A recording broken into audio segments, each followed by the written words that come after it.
never slow up, no I don't take shit. I got no love for the fakeness. If you wanna play tough and wanna hate this, ఎక్కువగా మేము సీనియర్సే చాలా ఆవేదన పడుతూ అనేక రకాల మీటింగ్లు, ఆన్లైన్ మీటింగ్లు, ఫిజికల్ మీటింగ్లు, రకరకాల కార్యక్రమాలు, ఆలోచనలు చేస్తూ యువతతోటి ఎలా ఇంటరాక్ట్ అవుదామని చాలా మదన పడ్డాము.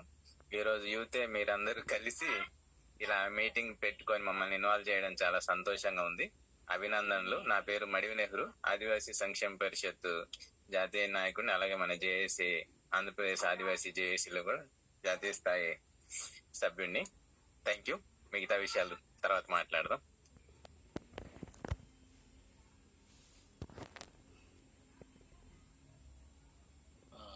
ఈ ప్యానల్ మెంబర్స్ అందరికీ కూడా, ముఖ్యంగా డిఎస్సి ఆశావాహులందరికీ కూడా అందరికీ ఈ సమావేశం ఏర్పాటు చేసినందుకు అభినందిస్తూ, నా పేరు రామారావు దొర. నేను ఆంధ్రప్రదేశ్ ఆదివాసీ జేఏసీకి అల్లూరి సీతారామరాజు జిల్లా చైర్మన్ గా ఉన్నాను. ఇది ఒక మంచి శుభపరిణామం. ఇంతమంది ఇప్పుడు కూడా యాక్చువల్లీ ఈ నెంబర్ కూడా తక్కువే, కానీ ఏదైనా ఒక మొదలు పెట్టారు. ఎగ్జామ్స్ అయిపోయి వచ్చిన వాళ్ళందరూ కూడా ఇంతవరకు ఇది ఎగ్జామ్ కి ముందు కూడా మన రాజారావు చాలా ఇనిషియేట్ తీసుకున్నారు.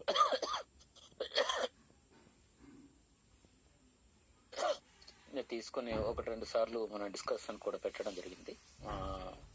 కనుక ఇది ఒక మంచి సందర్భం. అలాగే మన మన శంకర్ పాడేరు ఏకైక డిఎస్సి ఆశావాహుల్లో ఏకైక వ్యక్తి. పాడేరు ఐటీడీఏలో జరిగినటువంటి దానికి చాలా ఎక్కువ రోజులు ఎగ్జామ్స్ అయ్యేంత వరకు కూడా తను పార్టిసిపేషన్ చేశాడు. శంకర్ ఇప్పుడు మనకు వెంకటేష్ ఏటపాక నుంచి వెంకటేష్ జాయిన్ అవ్వలేదా శంకర్? సార్ తెలీదు సార్, జాయిన్ అయ్యట్లేదా సార్? తెలీదు సార్. లింక్ ఒకసారి పంపించాల్సింది. సరే సరే, పెడతాను. ఒక్కసారి పెట్టి జాయిన్ అవ్వమని చెప్పండి. బాగా యాక్టివ్ గా ఉంటాడు. అలాగే మన పార్వతీపురం నుంచి మన శివకుమార్ కూడా నాతో ఆల్రెడీ మాట్లాడాడు.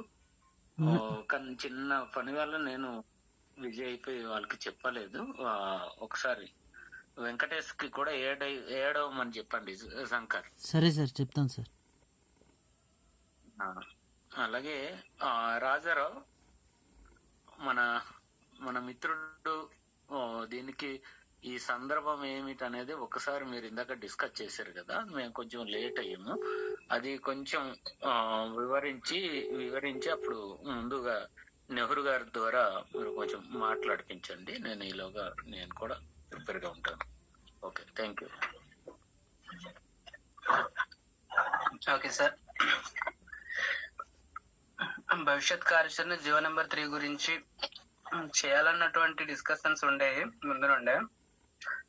కొంతమందితో కానీ గ్రూప్ లో చర్చిస్తున్నప్పుడు కానీ కనిపించినప్పుడు మాట్లాడుతున్నప్పుడు కానీ మేము ఎలా అయినా సాధించాలి, భవిష్యత్ తరాలకైనా ఉపయోగపడుతుంది. ఇప్పుడు ఈ డిఎస్సికి మనము సాధించుకోవాలంటే మనకంత మధ్య సరిపోదు, కానీ మన ప్రయత్నాలు మనం చేయాలన్నటువంటి ఒక ఆలోచన అయితే ఉండేది. మేము ఎప్పుడు శంకరన్నతో డిస్కషన్ చేసేవాళ్ళం ఎక్కువగా, చాలా వరకు. అయితే గూగుల్ మీట్ పెట్టాలన్నటువంటి ఉద్దేశం మాకు ముందు నుండి ఉండే, కాకపోతే ఎగ్జామ్స్ ఇంకా కంప్లీట్ అవ్వలేదు కదా, ఒకవేళ ఎగ్జామ్స్ కంప్లీట్ అయిన తర్వాత ఫిజికల్ గా గ్యాదర్ అయితే చాలా మంచిది అన్నటువంటి ప్లానింగ్స్ కూడా ఉండేది. భవిష్యత్ కార్యాచరణ చేద్దాము అంటున్నటువంటి సిచ్యువేషన్ లోనే మరి సీఎం గారు కూడా ఎలాగో వస్తున్నారు కదా, మేము ముందే స్టార్ట్ చేస్తే మంచిది. మనము ఎప్పుడు మనం కార్యాచరణ చేయాలి అనుకుంటే అప్పుడే కనుక మొదలు పెడితే మనం ఎక్కువ మందిని గ్యాదర్ చేయలేము. ఇప్పుడిప్పుడు నుండే ప్రయత్నించుకుంటూ వెళ్తే ఇంకా ఎక్కువ మందికి రీచ్ అవ్వచ్చు కదా అన్నటువంటి ఉద్దేశంతో ముందు నుండే ప్లాన్ వేద్దాం అన్నటువంటి సిచ్యువేషన్ ఉండేది. కాకపోతే కొన్ని పరిస్థితుల వల్ల నిన్న కూడా ట్రై చేశారు శంకర్ అన్న. యాక్చువల్లీ గూగుల్ మీట్ లింక్ పెడదాం అనేసి ఆల్రెడీ క్రియేట్ చేసి పెట్టారు గ్రూప్ లోని. నిన్న మొన్న దాని ముందు రోజు కూడా అనుకుంటాను, కానీ సంథింగ్ ఎక్కువ మంది ఏడవలేదనేసి మళ్ళీ విరమించుకొని తర్వాత చేద్దాంలే బ్రో, ఫోన్ కాంటాక్ట్ లో ఉన్నప్పుడు అలాగా ఎంకరేజ్ చేస్తుండండి అనేసి చెప్పడం కూడా జరిగింది. అయితే సీఎం గారు రాకతో మరి ఈ రోజు ఎలాగైనా కనెక్ట్ చేసి కొంతమందికైనా ఈ విషయాలు తెలియజేయాలి అన్నటువంటి ఉద్దేశంతో ఈ రోజు ఇంకో ముందు స్టెప్ తీసుకోవడం జరిగింది. తర్వాత సార్ కి ఫోన్ చేసి ఇంకా కొంతమంది నాకు ఫోన్ చేసిన వాళ్ళు కానీ నేను వాళ్ళకి ఫోన్ చేసినప్పుడు కానీ ఎలా అయినా ముందు అడుగు వేద్దాం, మనం చేయాల్సింది మనం చేద్దాం అన్నటువంటి నిర్ణయానికి వచ్చాము. అయితే ఈ రోజు ఈ మీటింగ్ ముఖ్యంగా ఫిజికల్ గా గ్యాదరింగ్ ఎప్పుడు అవ్వాలి అన్నటువంటిది ఒకటి మాకు కన్ఫర్మేషన్ కావాలి. దాని తర్వాత భవిష్యత్ కార్యాచరణ ఎలా ఉండాలి జియో నెంబర్ 3 అనేది సాధించేయడానికి. మామూలుగా ఏదో ఫోటోలకో లేదంటే పేపర్లు కనిపించడం వరకు అయితే ఎక్కువ మంది ఒక ప్రాంతంలో గ్యాదర్ అయ్యేసి లేదంటే ఫోటో తీసుకుని ఏదో రాసి పెట్టేస్తే లేదంటే వీడియో ముందు మాట్లాడేస్తే సరిపోద్ది, కానీ అది సాధనకు ఏమాత్రం ఉపయోగం ఉండదు అన్నటువంటి మాట్లాడుతున్నప్పుడు కొంతమంది ద్వారా కూడా తెలిసింది. అదే భవిష్యత్ కార్యాచరణ అనేది మనం ఈ జియో నెంబర్ 3 సాధించే విధంగా ఉంటే బాగుంటది, దానికి ఎలా చేస్తే మంచిది అన్నటువంటిది పెద్దల దగ్గర నుండి తెలుసుకోవాలన్నటువంటి ఒక నిర్ణయానికి వచ్చాము.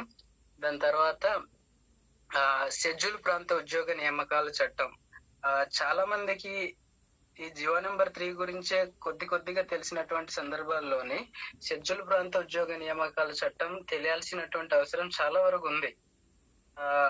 కేవలం మనం జియోలే గనక తీసుకుని వచ్చి ఎన్ని ఇబ్బందులు పడుతున్నామో దాన్ని మనం చాలా వరకు తెలిసినటువంటి సిచ్యువేషన్సే.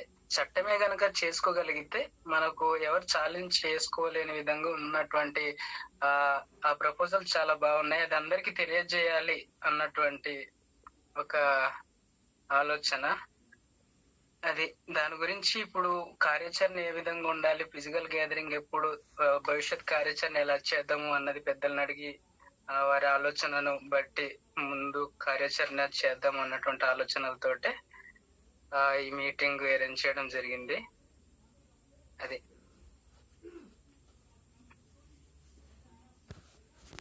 సార్ మన నెహ్రూ గారి ద్వారా మాట్లాడిపించండి, లైన్ లో ఉన్నారు. ఈ విషయాల గురించి మన మధ్య నెహ్రూ సార్ ఉన్నారు, ఆయనకి ఈ టైం ఇస్తున్నాం. Over to sir. Nehru sir. Thank you అమ్మా. అయితే మేము మాట్లాడతాము. నా చిన్న రిక్వెస్ట్ ఏంటంటే అసలు మీ ప్రణాళిక ఏంటి, ఎందుకంటే భవిష్యత్ తరం మీరు ఇప్పటి వరకు ఉన్న సంక్షోభాన్ని పరిష్కరించడంలో మీ ఆలోచనలు ఎలా ఉన్నాయి అనేది ఒకసారి చూద్దాము. దాంట్లోని మెరుగులు ఏంటనేది మేము ఇస్తాము. ఒకసారి మీకు అంటే మీరు ఇప్పుడు ఎలాంటి ప్రణాళికతో ఉన్నారనేది కొంచెం వివరించే ప్రయత్నం చేయండి తక్కువలో. ఇంకోటి శివకుమార్ హ్యాండ్ రేజ్ చేస్తున్నారు, ఒకసారి తనకు అవకాశం ఇవ్వండి.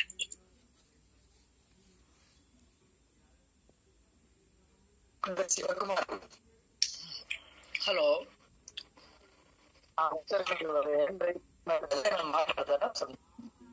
పెద్దలందరికీ నమస్కారం అండి. మన వాయిస్ అనేది గవర్నమెంట్ కి ఎలా చేస్తే వినిపిస్తుందో అనే ప్రణాళికను మనం ముందుగా ప్లాన్ చేసుకొని ఆ విధంగా ముందుకు వెళ్దామని చెప్పి నేను అనుకుంటున్నానండి. అది రామారావు సార్ చెప్తామన్నారు ఏం చేద్దాము ఏటని ఇంత ముందు మాట్లాడేటప్పుడు. మాకంటే అంత అనుభవం లేదు సార్ ప్రెసెంట్, కాబట్టి నాకు అయితే ఎటువంటి ప్రణాళిక లేదు. పెద్దలు గైడ్ చేస్తే దాన్ని బట్టించి మేము వెళ్దాం అనుకుంటున్నాం. హలో హలో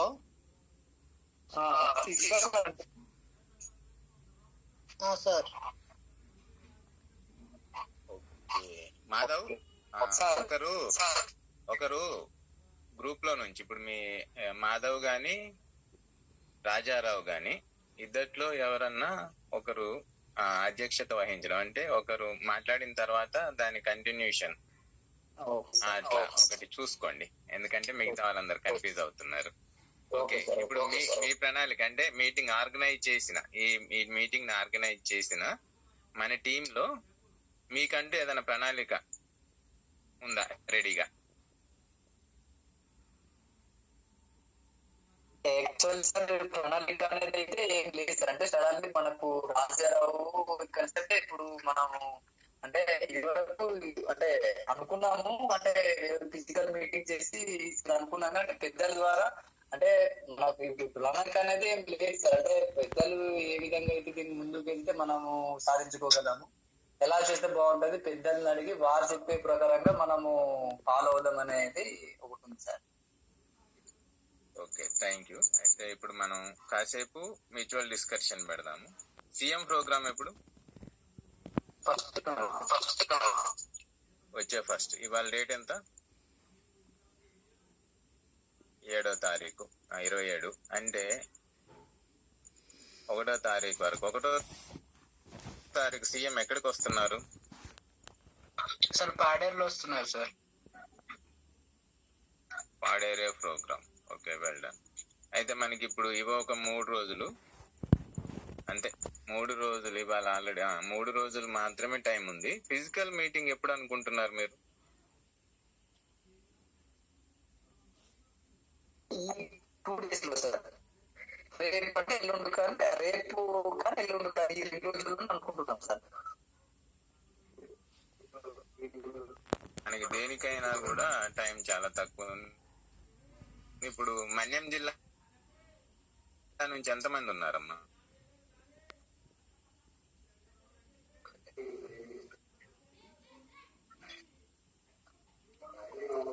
హలో,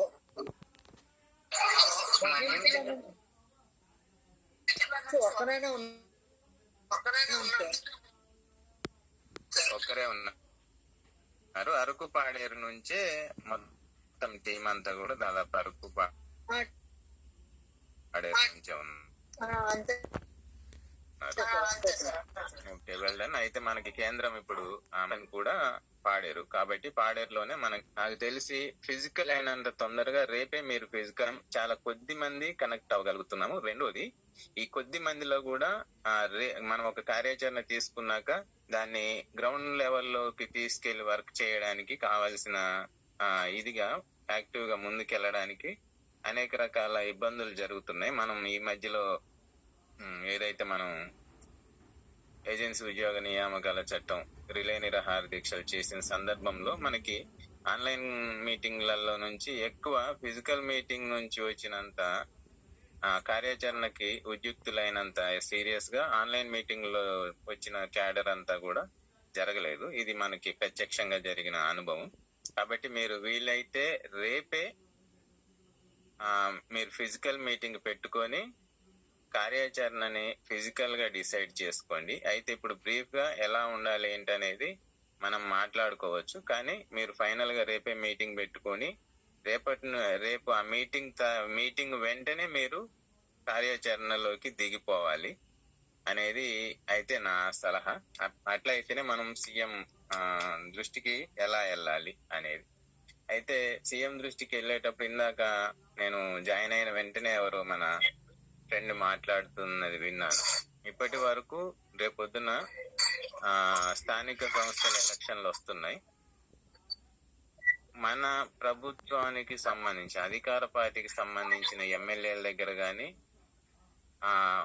ఆ క్యాడర్ లో గాని ఎవరి దగ్గర కూడా మన 3G సంబంధించి ప్రభుత్వాన్ని అంటే పాలకులుగా సీఎం దృష్టిలో గాని మిగతా వాళ్ళ దృష్టిలో గాని మన ఎమ్మెల్యేల నుంచి ఇదిగో ఇది మాకు ఈ 3G విషయంలో ఇది కావాలని ఒక స్పష్టత వెళ్ళలేదు.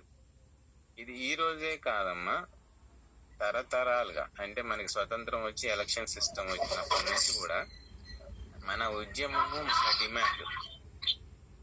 అరే ఒకసారి మైక్ ఆఫ్ చేసుకోమ్మా, నీవు డిస్టర్బెన్స్. ఇది మనకి తరతరాలుగా ఇదే జరుగుతుంది. ఇదే మన వైఫల్యం పెద్దది. అంటే మన ప్రజాప్రతినిధులు అధికార పార్టీలో ఉన్న ప్రతిపక్షంలో ఉన్న మన ప్రజాప్రతినిధులు మన గొంతుని మన డిమాండ్ని పాలక వర్గాలకి వినిపించకపోవడం అనేది, స్పష్టంగా ఇవ్వకపోవడం అనేది ఒక పెద్ద లోపం. దాంట్లో నుంచి మనం బయటపడాలి. రెండవది, మనలో కూడా ఇప్పుడు రెండు విషయాలు మీకు ఎంతసేపు మీరు మాట్లాడుతున్నప్పుడు నేను గమనించిన ఒక విషయం, అది మనం ఖచ్చితంగా అధిగమించి తీరాల్సిన ఒక విషయమే. రెండు విషయాలు ఏంటంటే, మనం 3GO ఉద్యోగ నియామకాల చట్టం, ఈ రెండిటి మీద ఇప్పుడున్న మీ యువతకి ఏది బెస్ట్ అనేది చాలా కొద్ది మందికి మాత్రమే అవగాహన ఉంది. చాలా మంది యూత్ కి, చాలా మంది మన ఆదివాసీ సమాజానికి ఆంధ్రప్రదేశ్ ఆదివాసీ జేఏసీ తీసుకొచ్చిన ఏదైతే షెడ్యూల్ ఏరియా ఉద్యోగ నియామకాల చట్టం అనేది, ఇది బెస్ట్ పరిష్కారము, ఇదే సరైన పరిష్కారము, 3GO కన్నా ఇదే మంచి శాశ్వతమైన పరిష్కారము అనే కాన్ఫిడెంట్ గా చెప్పగలిగే అవగాహన మనకి లేదు. ఈ అవగాహన మనకి కలగాలి. ఇది కలగాలి. ఈ రోజు సీఎం ఉండొచ్చు, ఉండకపోవచ్చు, కానీ మనకి సంబంధించిన హక్కుల మీద మనకు ఒక స్పష్టత ఎప్పుడైతే ఉంటుందో, మనకి ఏం అడగాలి, ఎందుకు అడగాలి, దాన్ని ఎలా సాధించుకోవాలనే కసి కూడా మనకు ఉంటుంది. అవగాహనతోటే కసి ఉంటుంది. ఇది మనం సాధించుకోవాలి. రెండోది, మీ పరిచయాన్ని నేను విన్నప్పుడు నిరుద్యోగులం అని అంటున్నారు. నేనేమంటానంటే, సరే అది మనం ఉచ్చరిస్తున్నాము, దాన్ని నేను కాదనట్లేదు, కానీ మనం ఉచ్చరించే దాంట్లో ఒక చిన్న మనల్ని మనం చిన్నతనంతో చూస్తున్నాము. మీరు నిరుద్యోగులు కాదు, ఫస్ట్ మీరు యంగ్, అంటే ఈ తరంలో యంగ్ ఫెలోస్, మీరు భవిష్యత్ తరానికి యువ ప్రతినిధులు, మీరు జాతి ప్రతినిధులు. అది మీ భుజాల మీద. అంటే మేమందరం కూడా మీకన్నా 5 నుంచి 20 సంవత్సరాల వయసు పెద్దోళ్ళమందరం కూడా ఇప్పటికీ మేము మీ పని చేస్తున్నామంటే అది మీకోసమే. మీ దయం అంటే మీకు మంచి భవిష్యత్తు ఇవ్వాలనే గొప్ప కాంక్షతోటి మేము పనిచేస్తున్నాము. మీరు ధైర్యంగా చెప్పుకోండి, మేము ఆదివాసీ యువతరం, మేమే ఆదివాసీలం, మీ వెనక మేమందరం. ఆ ధైర్యాన్ని నింపుకోండి. రెండోది, నిరుద్యోగులను పరిచయం చేసుకునే దానికన్నా ముందు మీరు గ్రాడ్యుయేట్స్.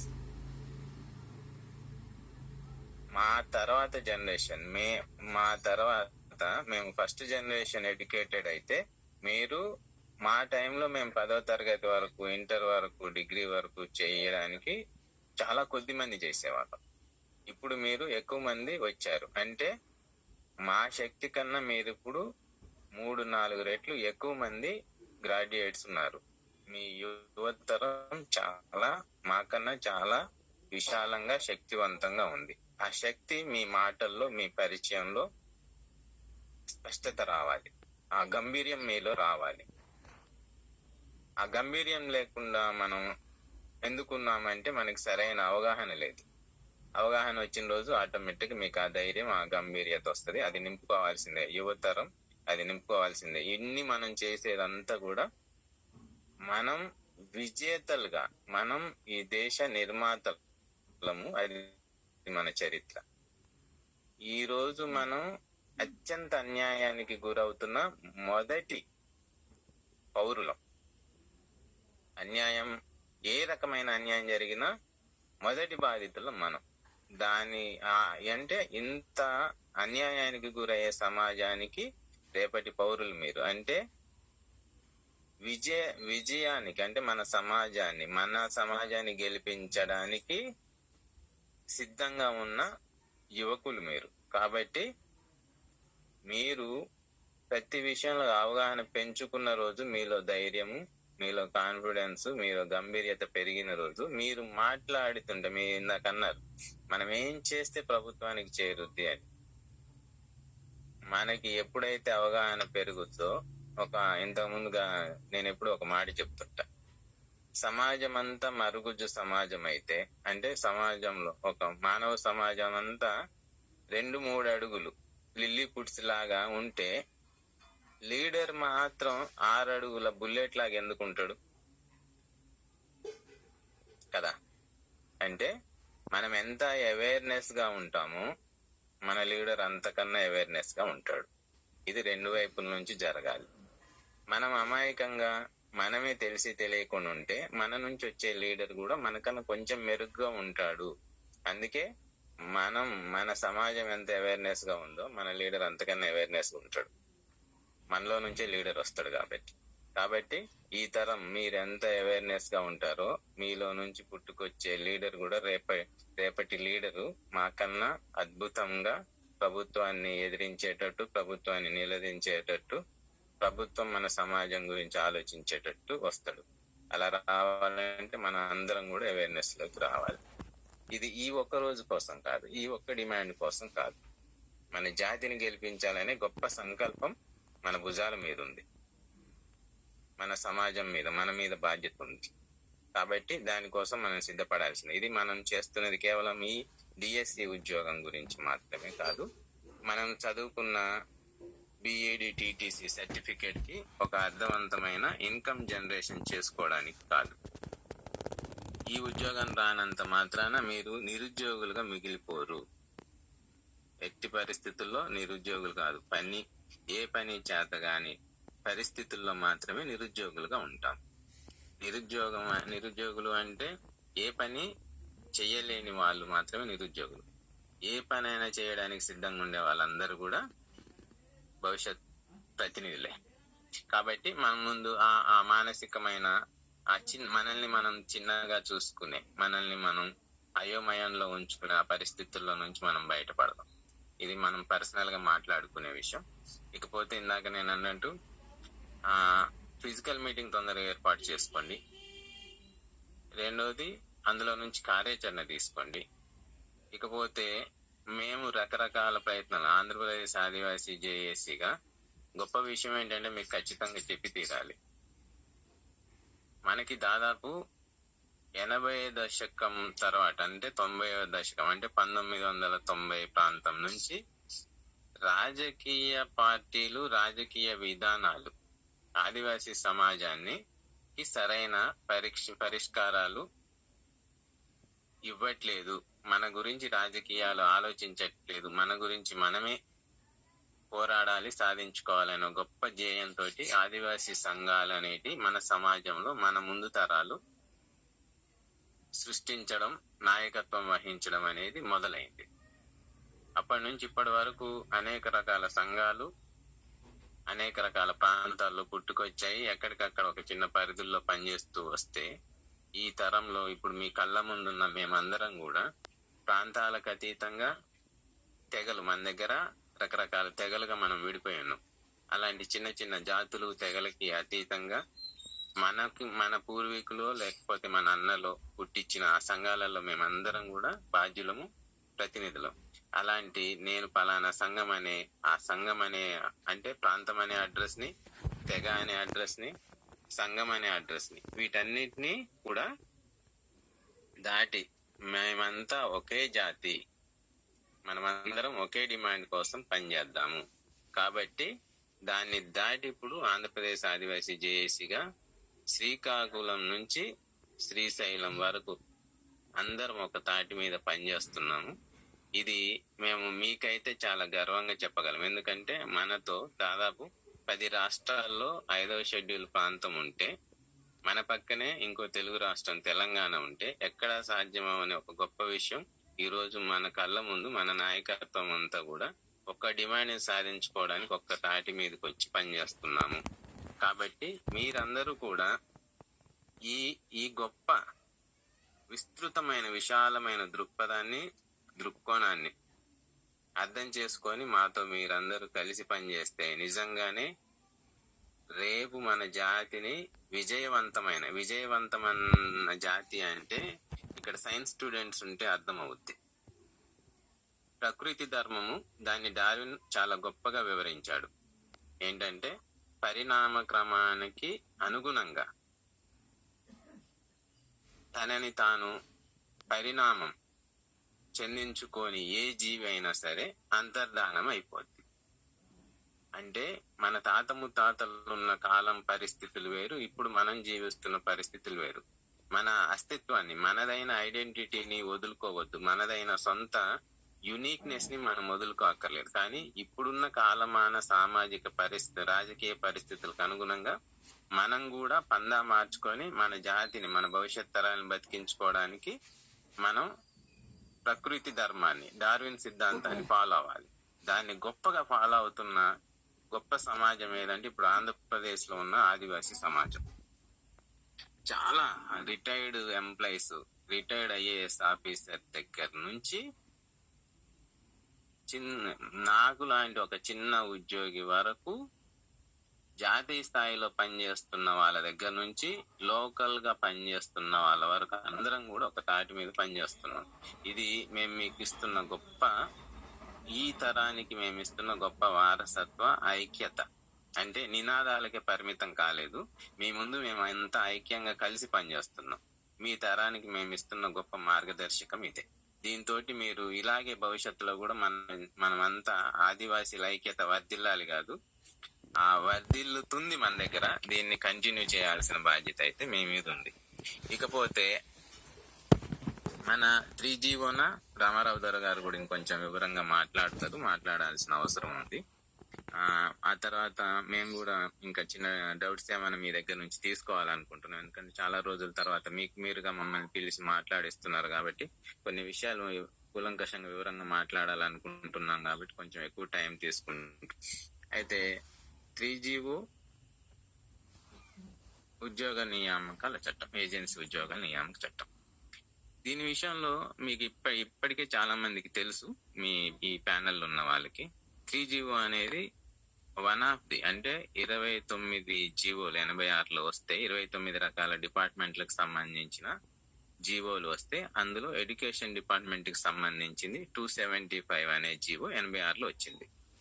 ఇన్ని జీవోలలో ఎక్కువ పురిటి నొప్పులు అనుభవించిన జీవో కూడా ఇదే. ఎందుకంటే అమలుకి 275 జీవోగా మొదలైతే అది అప్పుడే అడ్మినిస్ట్రేషన్ ట్రిబ్యునళ్లలో న్యాయ సమీక్షలకు వెళ్ళి, ఆ తర్వాత 73 జీవోగా ఇంప్లిమెంట్ అయ్యి మళ్ళీ అది హైకోర్టు దాకా న్యాయ సమీక్షకి వెళ్తే, న్యాయ పోరాటానికి వెళ్తే 2000 సంవత్సరంలో జీవో నెంబర్ 3గా చంద్రబాబు నాయుడు గారి ప్రభుత్వం టైంలో వచ్చింది. మళ్ళీ అది 20 సంవత్సరాలు సుప్రీంకోర్టు న్యాయ సమీక్షలో నలిగి 2000 సంవత్సరంలో మళ్ళీ అది పూర్తిగా అంతర్ధానం అయిపోయింది.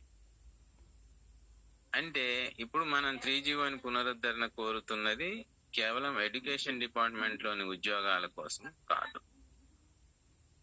ఏవైతే 29, అంటే ఈ ఒక్క జీవోని రద్దు చేయడానికి ఏవైతే కారణాలు ఉన్నాయో అవన్నీ కారణాలు, లోపాలు మిగతా జీవోల మీదకి కూడా వెళ్ళి మిగతా డిపార్ట్మెంట్లలోని ఉద్యోగ అవకాశాలు కూడా మన యువతకి, మన భవిష్యత్ తరాలకి అందకుండా పోయే ప్రమాదం ఉంది.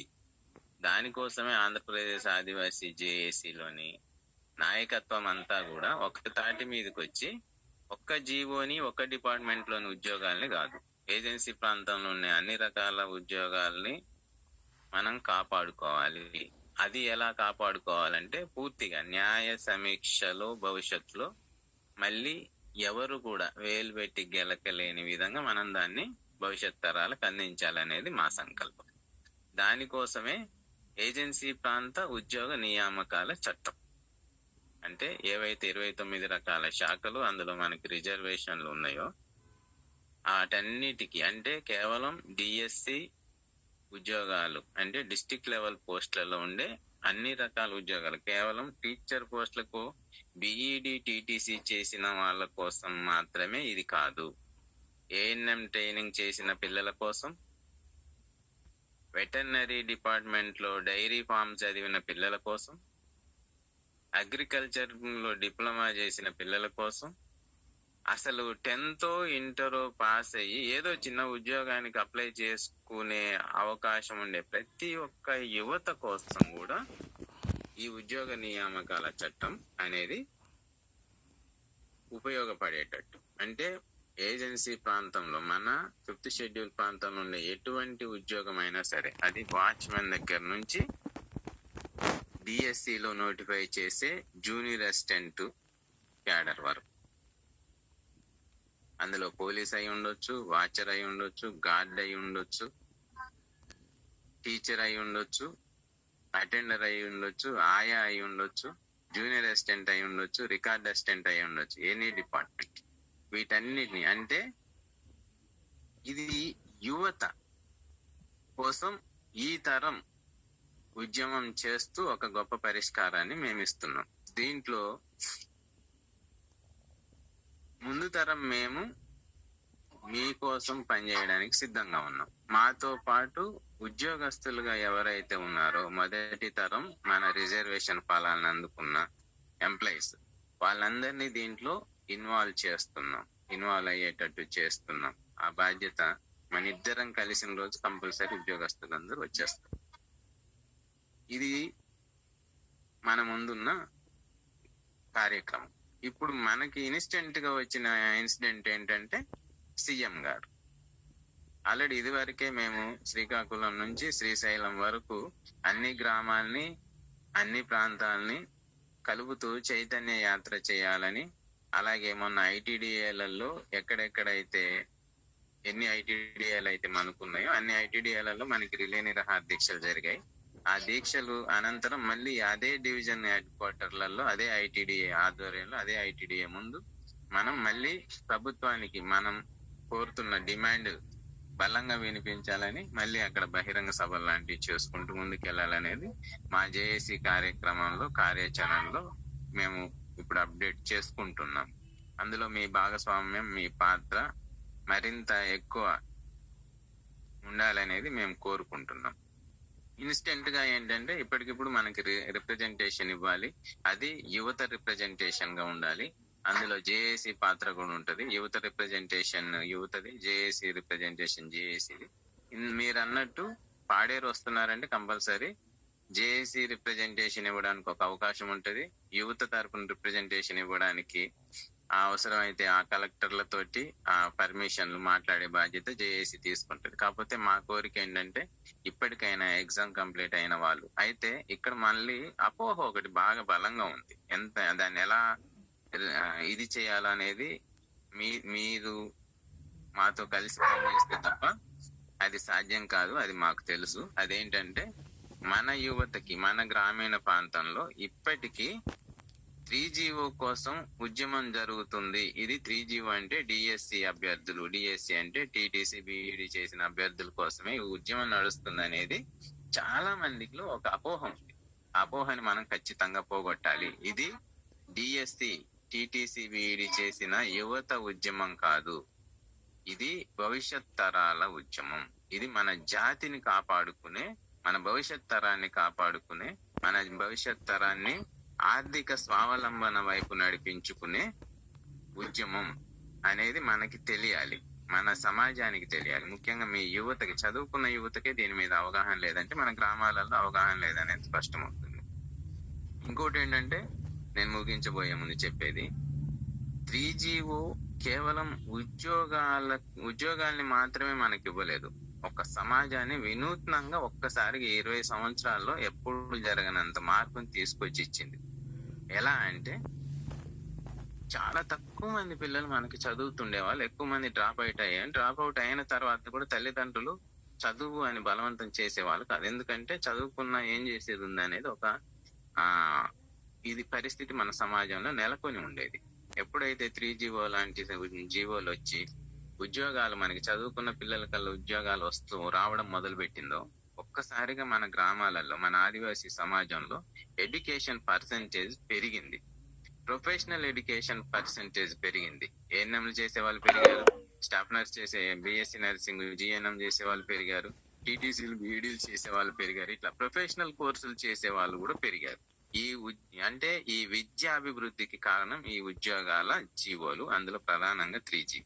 ఎందుకు మనం ఎక్కువ 3GO గురించి మాట్లాడతాం అంటే 3GO అనేది మనకి బాగా, మన సమాజానికి బాగా అర్థమైన జీవో, బాగా తెలిసిన జీవో, మన సమాజాన్ని ఒక్కసారిగా మార్చేసిన జీవో. అందుకే మనం ఎక్కువ 3GO గురించి మాట్లాడతాం. ఇంకోటి, చదువును మాత్రమే ఇది పెంచలేదు. ఒక్కసారి 2000 సంవత్సరానికి ముందు ఉన్న మీ ఇళ్లలో ఆల్బమ్స్ ఏమైనా ఉంటే, పాత వీడియోలు ఏమైనా ఉంటే చూడండి, సమాజం ఎంత మారిందనడానికి చూపిస్తుంది. ఎందుకంటే మన గతంలో మన ఊర్లలో మన ఇళ్లలో పెళ్లిళ్ళు ఫంక్షన్ లాంటి ఏదైనా జరిగితే ఇప్పుడున్నంత అట్టహాసంగా జరిగేటివి కావు. ఎందుకంటే చాలా ఆర్థికంగా చాలా పరిమితుల్లో ఉన్న వాళ్ళం. అలాంటిది ఈ రోజు మనం చాలా అబ్బురంగా గొప్పగా పెళ్లిళ్ళు ఫంక్షన్లు చిన్న చిన్న ఫంక్షన్లు కూడా చాలా గొప్పగా చేసుకుంటున్నాం. అంటే ఆ ఆర్థిక స్వేచ్ఛ మనకు వచ్చింది, లేదా మన సమాజంలో కూడా ఆర్థిక పురోగతి వచ్చిందంటే కారణం ఈ ఉద్యోగ అవకాశాలు. అందుకే ఆంధ్రప్రదేశ్ ఆదివాసీ జేఏసీ దీన్ని కేవలం ఉద్యోగాల కోసం చేస్తున్న ప్రయత్నంగా మేము దీన్ని చూడట్లేదు. భవిష్యత్తుని, మన జాతి భవిష్యత్తుని కాపాడుకోవడం కోసం మేము ఒక గట్టి ఫౌండేషన్ వేయాలి. ఇకపై అంటే పిచ్చుకలు పందిరేస్తే అదే పనిమంతుడు పందిరేస్తే పిచ్చుకలు వచ్చి కూలగొడతాయి అనే సామెత ఉంది కదా. గతంలో ఏం జరిగిందో అనవసరం, ఎలా జరిగింది, ఎందుకు 3G పోయింది అనేది మనకు ఒక గుణపాఠం. ఆ గుణపాఠంలో నుంచి మనం ఏం నేర్చుకున్నామంటే భవిష్యత్తులో మనం కట్టబోయే కన్స్ట్రక్షన్ జీవో రూపంలో ఇంకెవడో కొట్టుకెళ్ళి కొట్టేసే రూపంలో ఉండకూడదు. శాశ్వతమైన హక్కుగా మనకు అది ఉండాలని చెప్పి ఇప్పుడు ఆంధ్రప్రదేశ్ ఆదివాసీ జేఏసీ ప్రయత్నిస్తుంది. ఇంత గొప్ప యజ్ఞంలో మీరందరూ భాగస్వాములు, ఈ గొప్ప దీక్షలో మీరందరూ భాగస్వాములు అయితే ఖచ్చితంగా విజయవంతమైన సమాజాన్ని మనం భవిష్యత్తులో చూడొచ్చు. ఈ రోజు టీటీసీలు, బీఈడీలు, డిగ్రీలు, పీజీలు చేసిన ఈ సమాజం భవిష్యత్తులో ఖచ్చితంగా మన సమాజం నుంచి ఐఏఎస్లని, ఐపీఎస్లని, డిస్ట్రిక్ట్ లెవెల్ అడ్మినిస్ట్రేటివ్ ఆఫీసర్లని చూస్తూ వాళ్ళ ద్వారా మన సమాజంలో అద్భుతమైన పరిపాలన, రాజ్యాధికారాన్ని, స్వయం నిర్ణయాధికారాన్ని మీ ద్వారా సాధించుకుంటామని మేము కూడా చాలా గొప్ప కళలతోటి ఈ ఉద్యమాన్ని తీసుకుంటున్నాం. ఇది కేవలం భవిష్యత్ తరాన్ని బతికించుకోవడానికి కాదు, మన ప్రాంతంలో మన అడ్మినిస్ట్రేషన్ నడవాలి, మన పాలన నడవాలి. మనం కేవలం ఉద్యోగాల కోసం అర్రులు చాచే దీనులం కాదు, భావి భారత సమాజాన్ని నడిపించే గొప్ప నాయకులుగా ఎదగాలనేది మన ఆంధ్రప్రదేశ్ ఆదివాసీ జేఏసీ మీ నుంచి మేము కలలు కంటున్నాం. దానికోసం మీరు బీఈడి ఉద్యోగము, టీటీసీ ఉద్యోగం రాకపోయినా నేను ఇందాక అన్నది ఆత్మాభిమానం, మనకు ఒక గర్వం ఉండాలి, ఒక గొప్ప ధైర్యం ఉండాలి. ఎందుకు అన్నానంటే ఇది కాదు మన లక్ష్యం. దేశాన్ని, ఈ దేశ నిర్మాతలం, ఈ దేశంలో వలస సమాజాలు ఆర్యుల దగ్గర నుంచి బ్రిటిష్ వాళ్ళ వరకు వచ్చేంత వరకు ఇక్కడ ఈ నేలని దేశంగా నిర్మించింది మనం. మన దేశాన్ని వీళ్ళందరూ వచ్చి దోచుకుంటూ ఆక్రమించుకొని ఉన్నారు. వాళ్ళ ముందు మళ్ళీ మన సమాజం తలెత్తుకొని మళ్ళీ మనం అడ్మినిస్ట్రేషన్ లోకి, మన ప్రాంతంలోనైనా మేము బ్రతికుండగానే మీ నుంచి మేము కోరుకునేది ఏంటంటే మేము బ్రతికుండగానే మీలాంటి యువత రేపొద్దున అధికారులుగా, ఆఫీసర్లుగా అయ్యి ఈ ప్రాంతంలో రాజకీయ నాయకులు తీసుకురాలేకపోయిన ఆ మార్పుని మీరు సాధించాలనేది మా కళ. దానికోసం మీరు సిద్ధం అవ్వాలి అనేది మా విజ్ఞప్తి. Thank you very much. కొంచెం ఎక్కువై ఉండొచ్చు.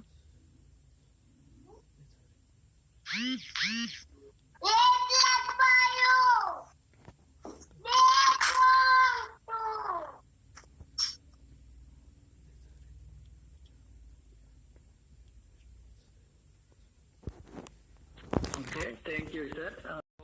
అలాంగ్ విత్ జీవో నెంబర్ 3 మొత్తం 29 జీవోల్లో అందులో టీచర్ పోస్టులు, ఈ ఎడ్యుకేషన్ డిపార్ట్మెంట్ కి, హెల్త్ డిపార్ట్మెంట్ కి, animal husbandry, fisheries, forest department, ఇలాగా మొత్తం అన్ని డిపార్ట్మెంట్లకు సంబంధించి 29 జీవోలు ఉంటే అదే ఏడు ఇటువంటి సంక్షేమానికి సంబంధించి 153 జీవోలు ఒకేసారి ఇష్యూ అయినటువంటి సందర్భం ఉన్నది.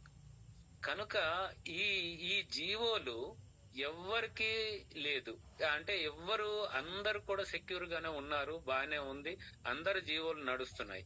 కానీ ఓన్లీ ఆదివాసీల సంక్షేమానికి సంబంధించినటువంటి జీవోలు మాత్రమే కోర్టు కేసులు ఎదుర్కొని, లేదంటే అది ఆ జీవో ఉన్నా కూడా అమలు చేయడానికి మనము ప్రత్యేకంగా గొడవలు పడి అమలు చేసుకుంటున్నటువంటి పరిస్థితి ఉంది.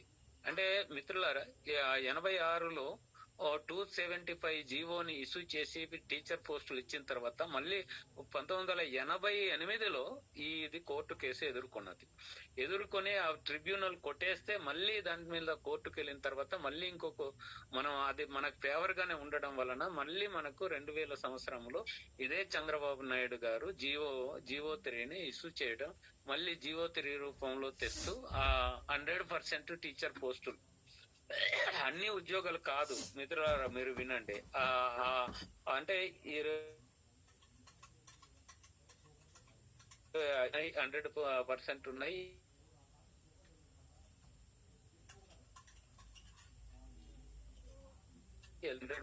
ఉన్నాయి, మిగతాదంతా కూడా 100% గా లేదు. కొంత 50% ఉంది, కొన్ని 80% ఉంది, కొంత 90% అట్లా జీవోస్ ఉన్నాయి.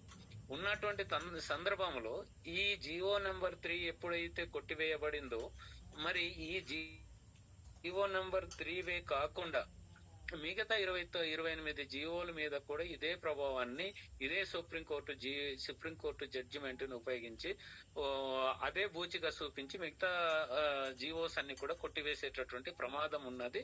అది అలా జరుగుతున్నటువంటి సందర్భంలో మరి ఆంధ్ర ఆదివాసీ జేఏసీ ఒక కోఆర్డినేషన్ చేసి మొత్తం స్టేట్ అంతా కోఆర్డినేషన్ చేసి ఆ కోఆర్డినేషన్ చేసిన దాంట్లో కూడా మంచి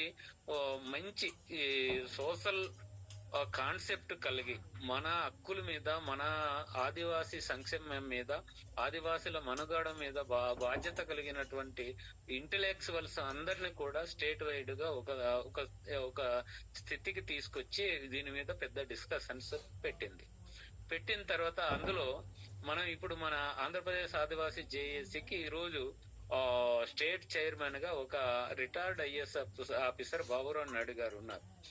అలాగే పార్వతీపురం మన్యం జిల్లాలో ఈ జిల్లా చైర్మన్ గా ఉన్నటువంటి వ్యక్తి కూడా స్పెషల్ డిప్యూటీ కలెక్టర్ గా రిటైర్ అయిన కొండగోరి ధర్మారావు గారు ఉన్నారు. అలాగే కొండగోరి నీలకంఠం గారు ఉన్నారు, ఆయన కూడా స్పెషల్ డిప్యూటీ కలెక్టర్ గా ఉన్నారు, రిటైర్ అయినటువంటి.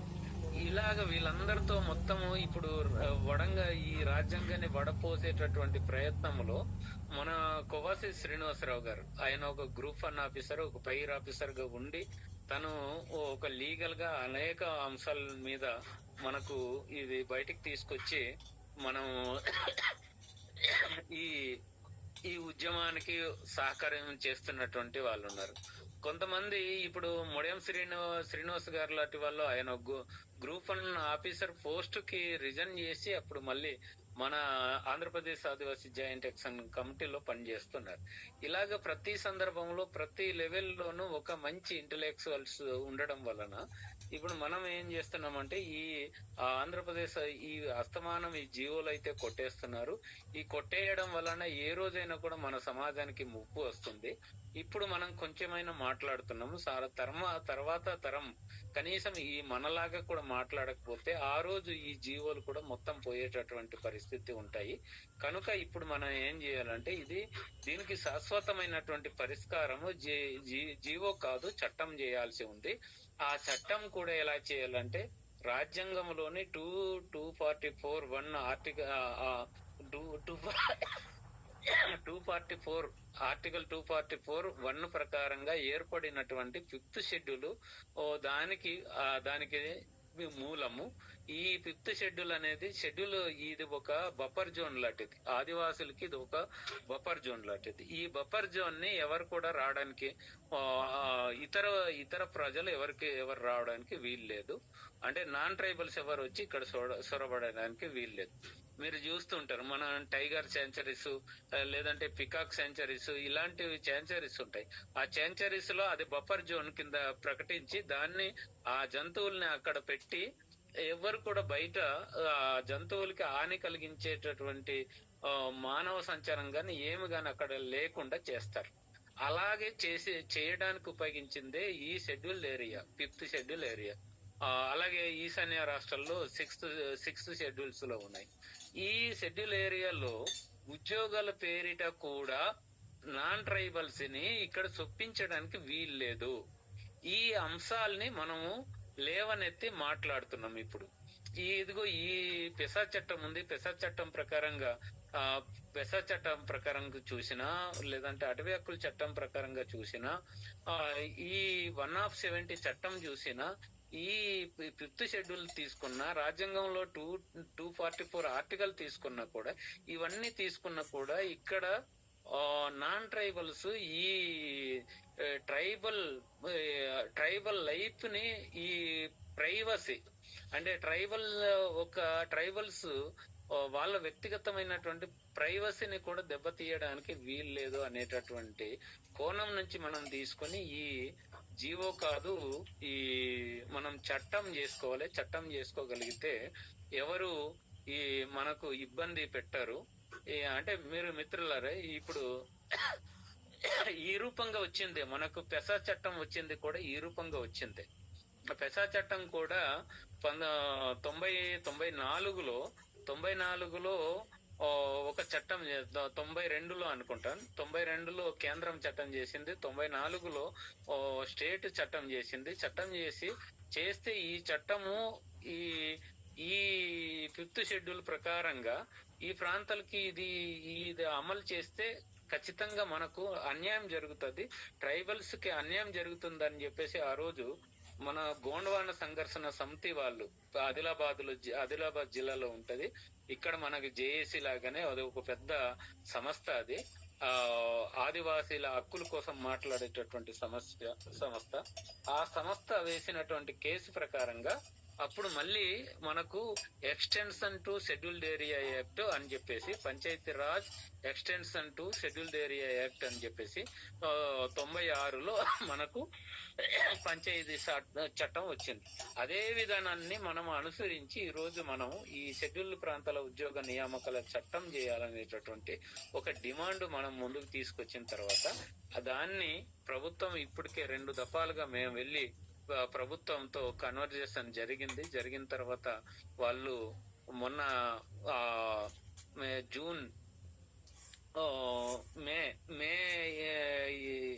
21-22 తారీఖుల్లో ఒకసారి చర్చ జరిగింది. ఆ చర్చలో మళ్ళీ రావాలన్నారు. మళ్ళీ ఈ మంత్ కూడా మొన్న వెళ్ళి మనం 17వ తారీఖున వెళ్ళి ఇచ్చేసి మన యొక్క డ్రాఫ్ట్, మనం ఒక రఫ్గా ఒక డ్రాఫ్ట్ కూడా ఉద్యోగ నియామకాల చట్టానికి సంబంధించి డ్రాఫ్ట్ ని కూడా మనం చేసి వాళ్ళకి అందించి రావడం జరిగింది. మేము మళ్ళీ పిలుస్తాము అని చెప్పేసి అన్నారు.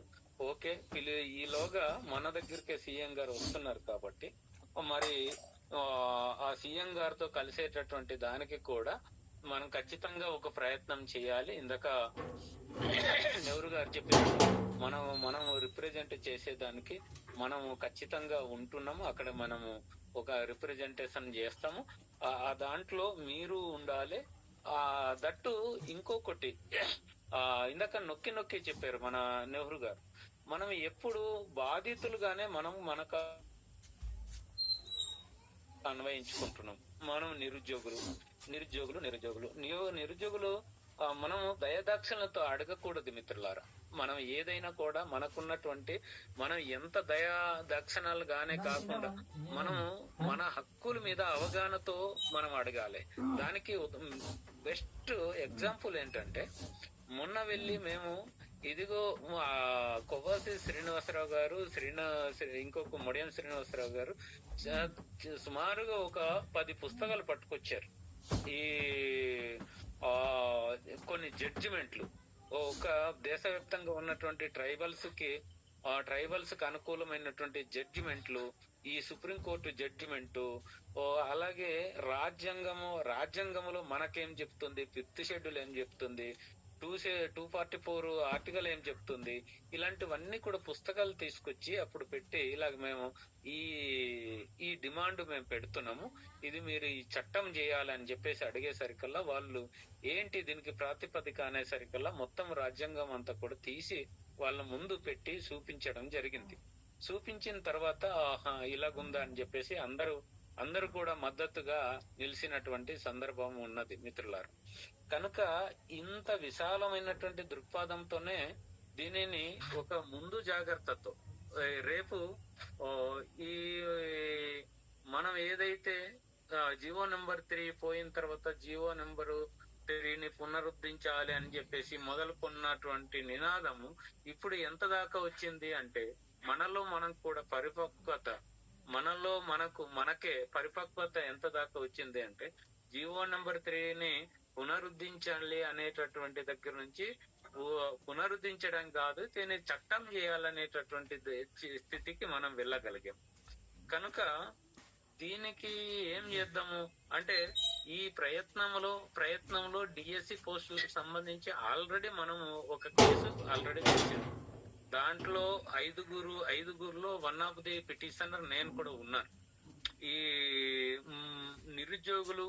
నిరుద్యోగులుగా ఉన్నటువంటి డిఎస్సి కంప్లీట్ అయ్యి ఈ ఏదైతే టీటీసీ బిఈడి కంప్లీట్ చేసినటువంటి మిత్రులు కూడా దీంట్లో ఉన్నారు, ఈ కేసులో ఉన్నారు.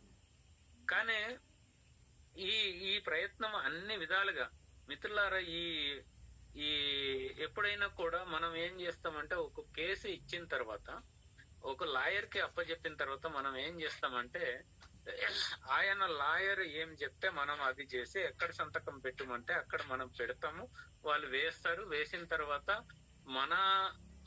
మన చట్టాల మీద అవగాహన ఉన్నటువంటి లాయర్ అయితే ఓకే కొంతవరకు కేరీ చేయగలుగుతారు. కానీ ఈ డిఎస్సిలో మేము వేసినటువంటి దాదాపుగా 30-40 పేజీలు అఫిడవిట్ తయారు చేసినటువంటి అఫిడవిట్ లో ఏం జరిగిందంటే ఇక్కడ కంప్లీట్ గా ఇక్కడ మన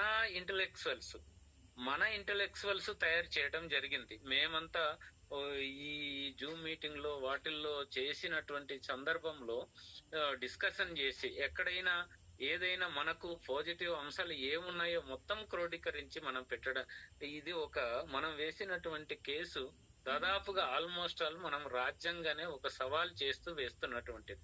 అంటే డిఎస్సి విషయంలో ఇక్కడ జనరల్ అడ్మినిస్ట్రేషన్ ఉండకూడదు.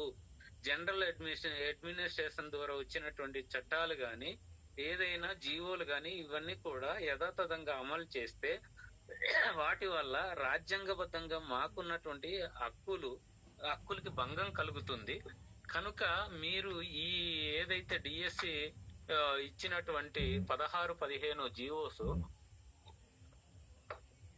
ఇవి జనరల్ అడ్మినిస్ట్రేషన్ ద్వారా వచ్చింది, మాకు అన్యాయం జరుగుతుంది అని చెప్పేసి మనం దాన్ని సాలెంజ్ చేస్తూ మనం వేయటం అనేది జరిగింది. కనుక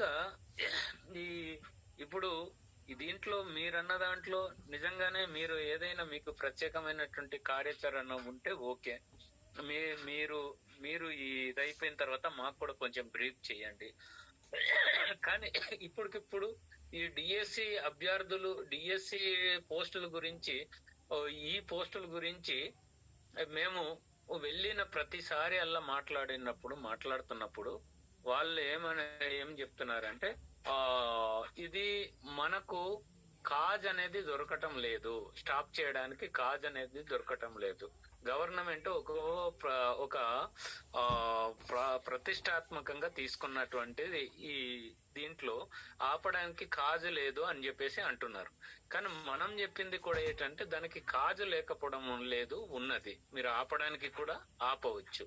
ఇది జనరల్ అడ్మినిస్ట్రేషన్ ద్వారా వచ్చినటువంటి ఈ జీవోస్. కనుక ఈ జనరల్ అడ్మినిస్ట్రేషన్ ద్వారా వచ్చినటువంటి ఒక ప్రత్యేక హక్కులు కలిగినటువంటి ప్రాంతానికి అది ఇది చేయడానికి లేదని చెప్పేసి వాళ్ళతో కూడా మనం చెప్పడం జరిగింది. కానీ ఇప్పుడు ఈ కోర్టు కూడా ఆల్రెడీ రీఓపెనింగ్ అయ్యింది కాబట్టి దాని ద్వారా మనకి ఏదైనా ఒక మంచి మాట వస్తుందని చెప్పేసి కూడా అది ఆలోచన అయితే ఉంది. కనుక మాకు తెలిసిన మేరకు రేపు ఇక్కడ సీఎం గారితో మనం కలవడానికి ఎలా చేస్తే బాగుంటది, మన స్టేట్ కమిటీతో కూడా మేము మాట్లాడిన తర్వాత అప్పుడు కలిసి రిప్రజెంట్ చేయడానికి మేము ఒక ప్రయత్నం అయితే ఖచ్చితంగా ఇది చేయాల్సిందే, చేస్తున్నాము. కనుక మీరందరూ కూడా దీనికి యాక్చువల్లీ నేను మొదటి నుంచి కూడా రాజారావు కదా దీనికి ఆర్గనైజ్ చేసింది, రాజారావు, మాధవ్, శంకర్. కనుక దీనికి సంబంధించి ఇది ఆపడానికి ఏ ఛాన్స్ ఉన్నదో మనం అన్ని విధాలుగా ప్రయత్నం చేస్తూనే ఈ శాశ్వతమైనటువంటి ఈ చట్టం గురించి మనం ఒక తీవ్రమైనటువంటి కృషి చేయాల్సిన అవసరం ఉంది. మిత్రులారా, ఈ సందర్భంగా మీకు నేను చేసే అప్పీల్ ఏమిటంటే ఇందులో ఇందులో నాన్ ఎంప్లాయీస్ నేను, మాధవ్, ఈ జిఎస్ టీము ఇట్లాంటి వాళ్ళే తప్పితే మిగతా వాళ్ళందరూ కూడా జేఏసీ ఆర్గనైజేషన్ లో పనిచేస్తున్నటువంటి వాళ్ళు మోస్ట్లీ ఎక్కువగా మనకు రిటైర్ ఎంప్లాయీస్ వాళ్ళే ఎక్కువగా సహకరిస్తున్నారు తప్పితే పబ్లిక్ గాని లేదంటే ఈ చదువుకున్నటువంటి యువత గాని దీని మీద పెద్ద దృష్టి లేదు. ఈ దృష్టి లేకపోవడం కూడా ఒక పెద్ద సమస్యగా మనకు మారుతుంది. మిత్రులారా, అది దాదాపు 2009లోను 10 మధ్యలో 2009-10-15 మధ్యలో ఒకసారి ఐటీడీఏ మీద దాడి జరిగింది. ఈ డిఎస్సి అభ్యర్థులు నిరుద్యోగులుగా ఉన్నటువంటి అభ్యర్థులందరూ కూడా దాడి చేశారు. దాడి చేసిన తర్వాత ఆ రోజు ఎవరు కనీసం ఒక అబ్బాయికి అయితే ఒక పేరెంట్ షూరిటీ ఇవ్వలేదు. ఒక మిత్రుడు ఆ దాని మీద అరెస్ట్ అయ్యాడు. అరెస్ట్ అయిన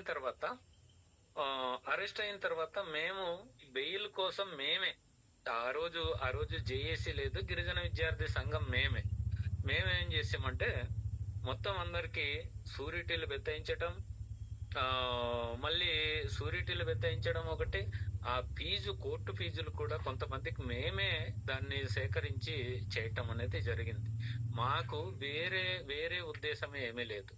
ఈ ఓన్లీ మాకున్నటువంటి ఉద్దేశము, మా తపన అల్లా కూడా ఖచ్చితంగా ఈ సమాజం, ఆదివాసీ సమాజాన్ని సెక్యూర్ చేయడానికి ఏ విధంగా కృషి చేయాలనేటటువంటిదే ఎక్కువ మేము దృష్టి పెట్టినటువంటి అంశాలు గనక మిత్రులారా, మీరందరూ కూడా మీరు ఒక్కసారి నేను కూడా కొంచెం ఎక్కువసేపు మాట్లాడాల్సి వచ్చింది. కానీ ఇది మా ఉద్దేశం.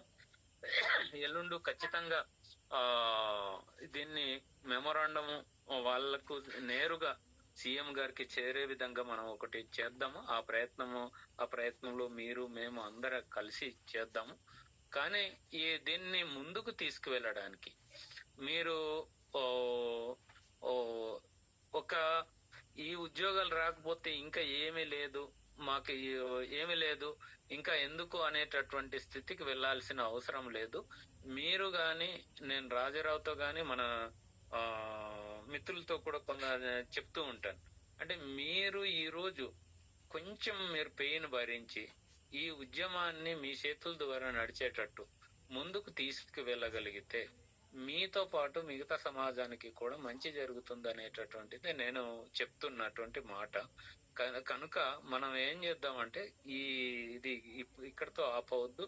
రేపు జరిగేటటువంటి దానికి కూడా ఒక మంచి డ్రాఫ్ట్ చేసి అది ఇచ్చి, వాళ్ళు ఎవరైతే మనకు అక్కడ అపాయింట్మెంట్ అక్కడ తీసుకువెళ్ళి చేయడానికి ఒక చిన్నది మనకున్నటువంటి సోర్సెస్ ప్రకారంగా మనం చేద్దాము. చేసి రిప్రజెంట్ చేస్తూనే ఈ ఉద్యమం నిరంతరంగా నడిచే విధంగా అది మీ యువతనే టేక్ ఓవర్ చేస్తే బాగుంటుంది అనేటటువంటి ఆశాభావాన్ని వ్యక్తం చేస్తూ నేను ముగిస్తున్నాను మిత్రులు. Thank you.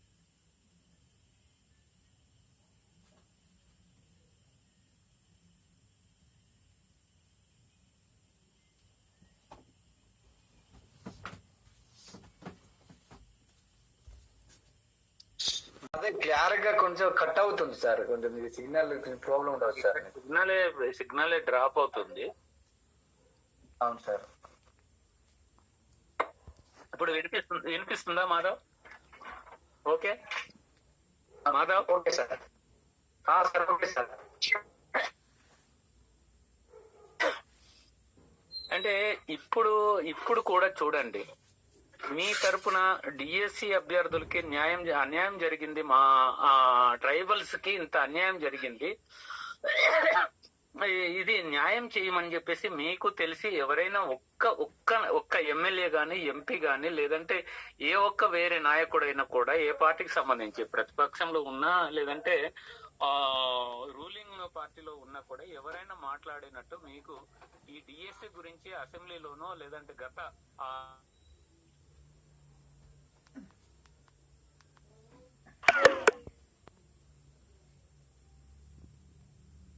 గత విషయము నాకైతే తెలియదు ఎవరు ఇలా మాట్లాడినటువంటి సందర్భం. ఇప్పుడు మేము అమరావతికి వెళ్ళాలన్నా కూడా ఆ సీఎం పేసి వాళ్ళతోనో లేదంటే ఎవరితో మాట్లాడాలంటే ఎవరినో వేరే వాళ్ళని బయట వ్యక్తుల్ని పట్టుకొని మేము అపాయింట్మెంట్ అడుక్కొని వెళ్ళేదే తప్పితే వీళ్ళు మన నాయకులు వెళ్ళి తీసుకొచ్చి ఇలా చేసినట్టు సందర్భం లేదు. నేను అన్నటువంటి మాటలు ఏదైనా మీకు ఒక రాజకీయమైనటువంటి కోణం అనిపించవచ్చు. నేను రాజకీయ నాయకుడిని కాదు. కానీ ఈ రాజకీయం గురించి మాట్లాడుకోకుండా మన సమస్యకు మన పరిష్కారం వెతకడానికి మనము ఎందుకు రోడ్ల మీదకి రావాలి అని చెప్పేసి వాస్తవానికి వాళ్ళ అంత బాధ్యత కలిగినటువంటి మన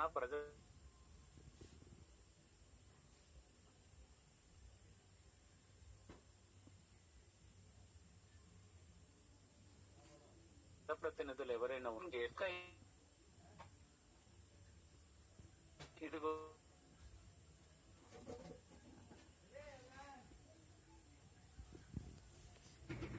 ఇప్పుడు ఈ వ్యవస్థని సరిదిద్దుకోవాల్సినటువంటి బాధ్యత ఎవరి మీద ఉంది అంటే మన మీద ఉంది.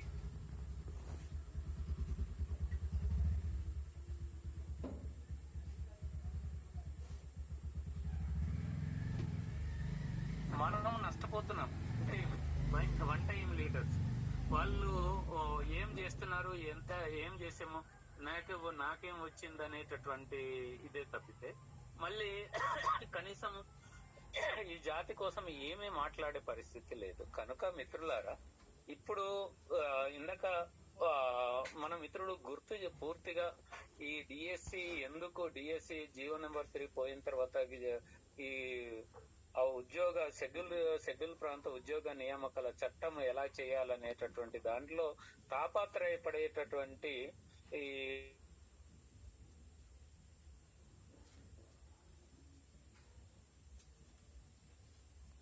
ప్రయాణికుడు ఎమ్మెల్యే నిమ్మక జయరాజ్ గారు, ఆయనకి ఇప్పుడు దాదాపుగా 70 ఏళ్ళు వయసు ఉంటే ఆయన వచ్చేసి మేము రండి సార్ అమరావతికి మీరు కంపల్సరీ మీ దగ్గర నుంచి రావాలి అంటే ఇమీడియట్లీగా ఆయన ఎవరి గురించి